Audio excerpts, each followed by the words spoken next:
Jadi PBNU itu ngelarang ngebahas nasab apa gimana, Bah, itu, Pak?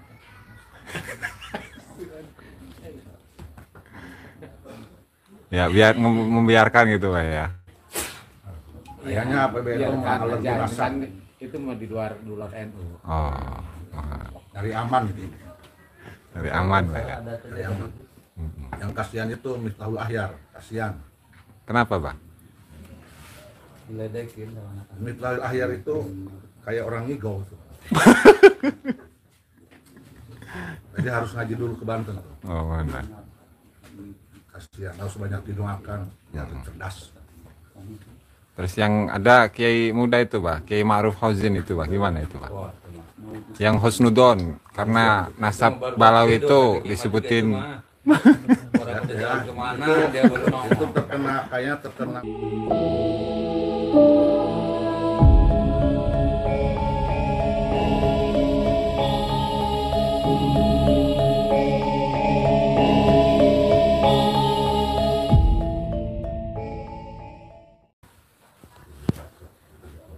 Assalamualaikum. Oh, Yai, sehat, Yai. Alhamdulillah. Alhamdulillah. Ini lagi ada acara apa ini, Yai? Ini satu silaturahmi sama Pak Yusuf. Udah lama nggak silaturahmi ke pondoknya Pak Yusuf. Yang kedua acara pengajian rutinan Jamaah Litoriqah Al-Mu'tabarah An-Nahdiyah Provinsi Banten bersama Rais Kiai UU, Kiai Tobari dan lain sebagainya. Bukan Jatma Aswaja, ya, ya. Oh, haram. Haram. Jatma saja tuh haram. Minat tukhala wal lusaqa. Jadi nasab sama tarekatnya pun nyangkok gitu, Yai. Sama-sama, karena itu sudah jadi DNA-nya mereka. Selalu dekhil multasiq.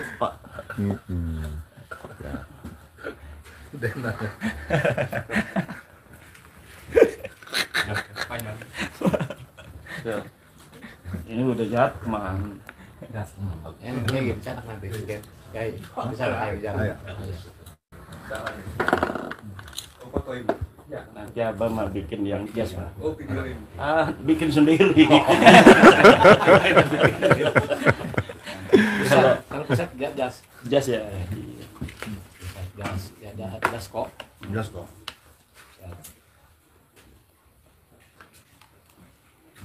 Capek. Sehat, alhamdulillah. Kemarin Kiai Hamdan keliling-keliling beliau. Ini bawa ini, ada yang kecil. Kalau ini kegedean. Yang kecil kekecilan, yang XL, yang double Pesannya XL. apa? XL kan? Iya. Iya, cuma agak kecil. Biasanya pas. Ini mungkin tukang jahitnya agak dikecilin. Ini mah bukan jas perwakilan dari NU. NU. Kita canda ya. Ayo nih canda. Ayo nak terusnya. Itu dos kamar di Purwo jadi anggo. Oh ya. Anggo. Surya Pusat, Surya PBN.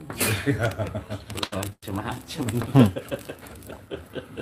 Hari Kamis, Jumat, Sabtu pertemuan di Surabaya. Temuan untuk Surya. Jadi PBNU itu ngelarang ngebahas nasab apa gimana, Bah, itu, Pak?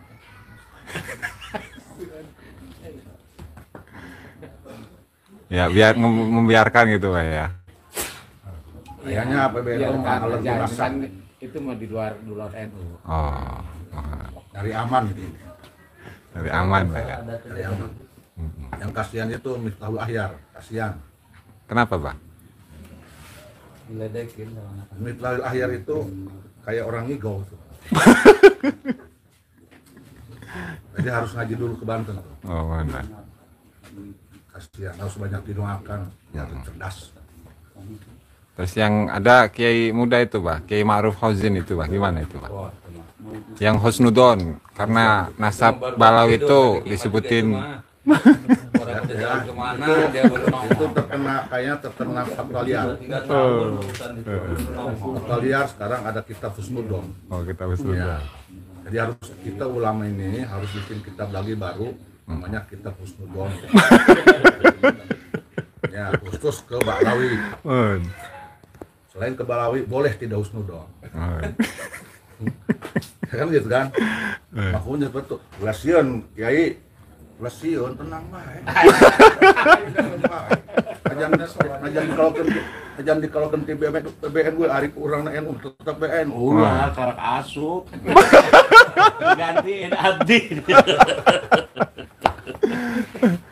Jadi orang-orang yang dulunya pengurus PBNU, kemudian umpamanya itu dipecat, kalau takut, menurut saya itu dia bukan jiwa NU.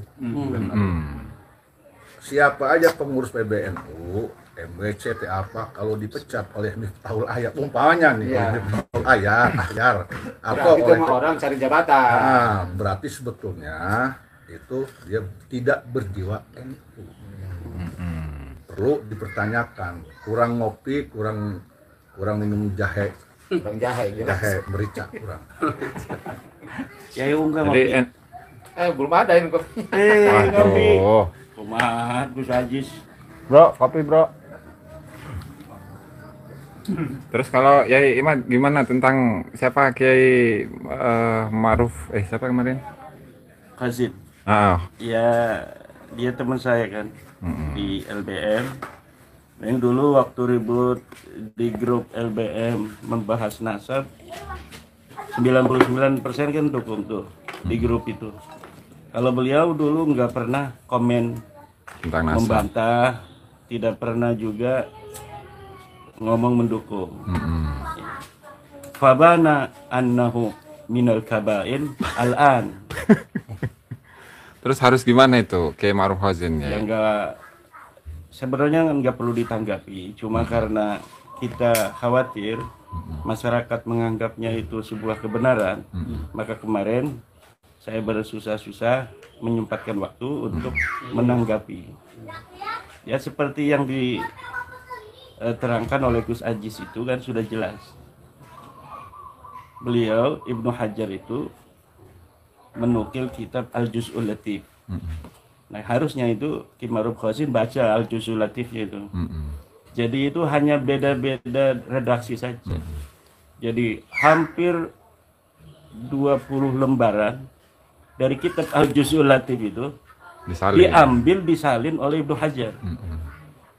Nah apakah itu betul-betul Ibnu Hajar yang mengambil dengan kemudian diganti tarkibnya dengan maknanya saja, apakah itu hanya penyalin yang memasukkan?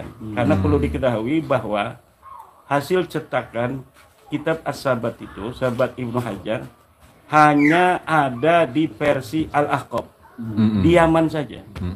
Dicetak oleh orang Yaman dari manuskrip keluarga Al-Yahya dari Ba'alawi. Apa betul itu kitab Ibnu Hajar? Wallahu a'lam bissawab. Itu yang nakik guru saya itu Kiai. Yang nakik gurunya Gus Ajis kan? Kan di Al-Ahqaf itu. Iya, dosen. Manuskripnya dari Al-Ahqaf 2 katanya. Betul. Dari Al-Azhar 1, yang satunya dari mana itu?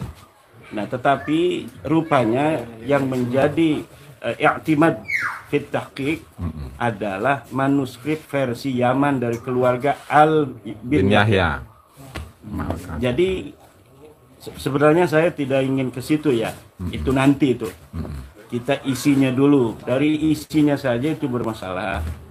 Artinya bermasalah. Ma kataba Ibnu Hajar fi kitabihi hada laysa isbata. Li anna nasaba lahu qawa'id. Wa min qawa'idi ilmin nasabi an-nasabu la yusbatu illa bi kitabihi. Wa kitabus sabat laysa min kitab Al-Ansab. ulumil ansab. Fala yahtaju syakhsun bihadal kitabi qattu. Wa illa raja'a min haitsu ja'a.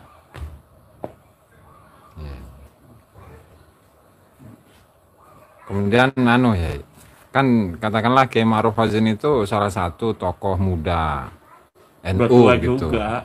Ya artinya belum sampai 60 ya. Loh. Abah Usuf ngerasa masih muda aja. Pas suruh lari kan udah gak kuat. Jiwa muda. Jiwanya muda, pengennya berantem aja. Artinya kan kalau katakanlah kader NU gitu ya. Kader NU itu memiliki pola pikir seperti itu yang tidak kritis, kemudian hanya sekedar husnudzon, dan ketika ada satu statement dari Ibnu Hajar taslim begitu saja. Itu kalau untuk kader-kader NU atau warga NU Tidak secara bisa. umum harus gimana ya? Jangan disamakan kader NU yang lain dalam berpikir dengan Kiai Ma'ruf Khazin. Kiai Ma'ruf Khazin itu biasanya bagus juga.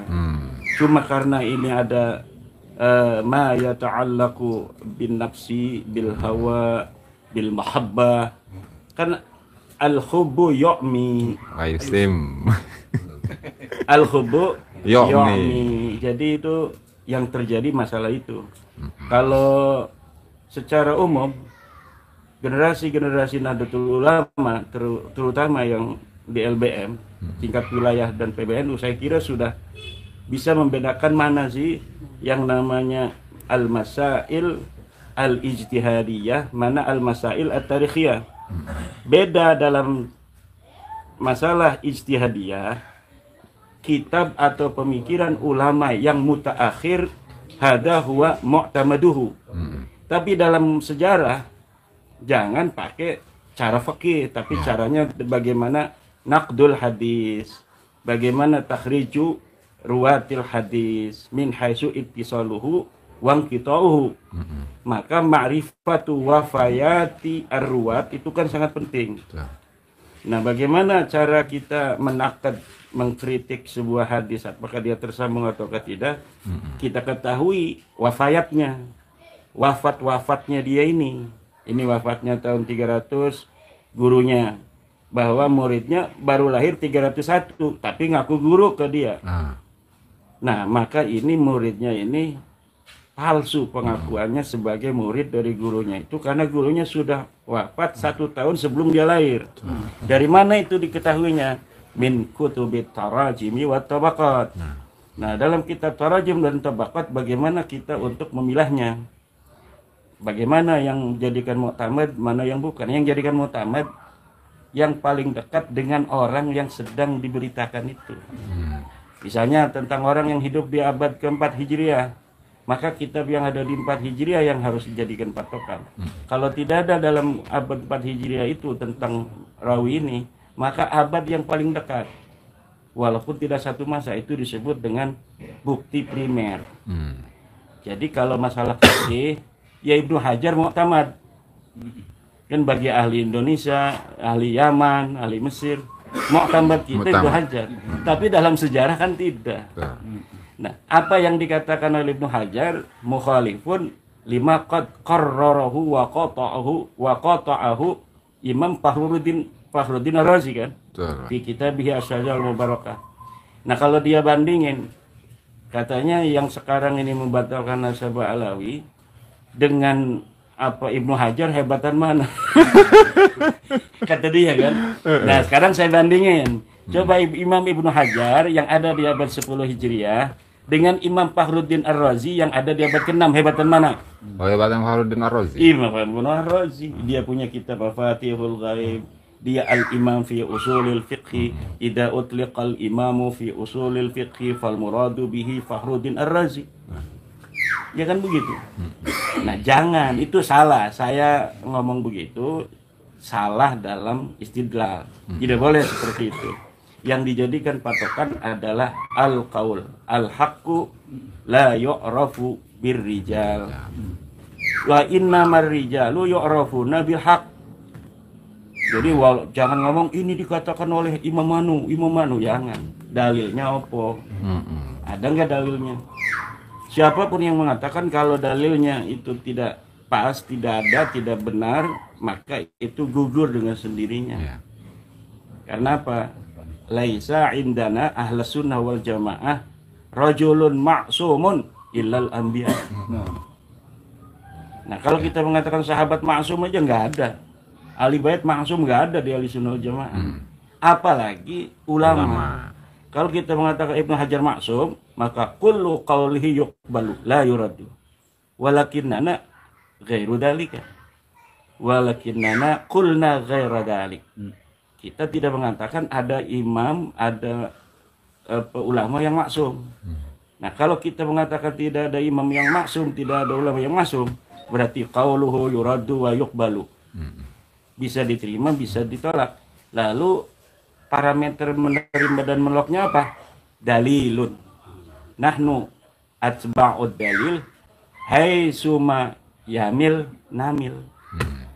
Wallahu a'lam bishawab. Siap. Ada pertanyaan barangkali? Yai. Cukup ya. Nanti aja. Pesanannya nah. Itu maaf Kiai, yang menjadi patokan itu kan tadi kita di abad keempat Hijriah. Yang mendekatinya itu apa? 5 sampai 6 abad itu gimana itu, Pak? Ya, terus. Gimana Itu intinya? Pak Kiai tadi itu yang menjadi patokannya itu yang mendekati di abad keempat Hijriah sampai 10 atau gimana itu? Yang ke-6. Satu abad atau beberapa abad. Iya. Ya, ukurannya Toleransinya lah. Iya. yang menjadi Tentang riwayat, Riwayat itu. Ya. Kalau Jadi ke gini, belakang jangan, ke depan baru ya. Ya mungkin seperti dalam yang ilmu mendekati. sejarah itu ada ikhtifaul khabar. Nah, ikhtifaul khabar misalnya seperti Ubaidillah katanya wafat 383. Ada nggak kitab yang menerangkan di abad dia hidup atau setelahnya? Yang paling dekat. Oh, tidak ada. Sama sekali tidak ada misalnya. Nah, kalau sama sekali tidak ada, yang paling dekat apa? Yang paling dekat setelahnya. abad 9 kan? Abad 9 itu. Bertentangan nggak dengan keterangan tentang bapaknya? Siapa bapaknya? Diakuinya Ahmad bin Isa. Ahmad bin Isa abad berapa? Abad keempat. Wafat 345. Ada nggak kitab yang menerangkan tentang Ahmad bin Isa di abad keempat? Oh, tidak ada. Abad kelima ada nggak? Ada, banyak. Menerangkan anaknya berapa? 3. Muhammad Ali Husain. Nah, dibandingkan dengan kisah Ubaid yang mengaku anaknya Ahmad bin Isa yang ada di abad 9 dengan Ahmad bin Isa yang sudah ada riwayat tentangnya di abad kelima, bertentangan apa tidak? Oh, bertentangan. Karena anaknya disebutkan di dalam abad kelima itu hanya 3, yaitu Muhammad Ali dan Husain. Maka iddi'a'u al-Ba'alawi fil qarni tasi mardudun la yuqbalu. Innahu dakhilun multasifun faqat muzawwirun muzayyifun. Nah, begitu. Nah, misalnya begini. Kayak sejarah seseorang. Dia ada di abad 3. Sama sekali tidak ada ulama yang menerangkan di abad 3, 4, 5, 6, 7. Baru ada satu dong. Itu bisa diterima selagi tidak bertentangan dengan kitab yang lain. Itu namanya argumentium excellentio. Selama tidak ada yang membantah, maka ini bisa terima. Tapi Ubaid ini nggak bisa karena sudah ada yang menolak di abad ke-6, abad ke-5. Asy-syajarah mubarakah qad qata'a bi anna aulada Ahmad bin Isa innama min salasati banina Muhammadun wa Aliyun wa Husain. Laisa fihim Ubaidullah. Hei, tos mau. Dah. Oke, baik, mana? Masih ada kan nggak habis? Dah itu saja ya. Wallahu muwaffiq ila aqwamit thoriq. Assalamualaikum.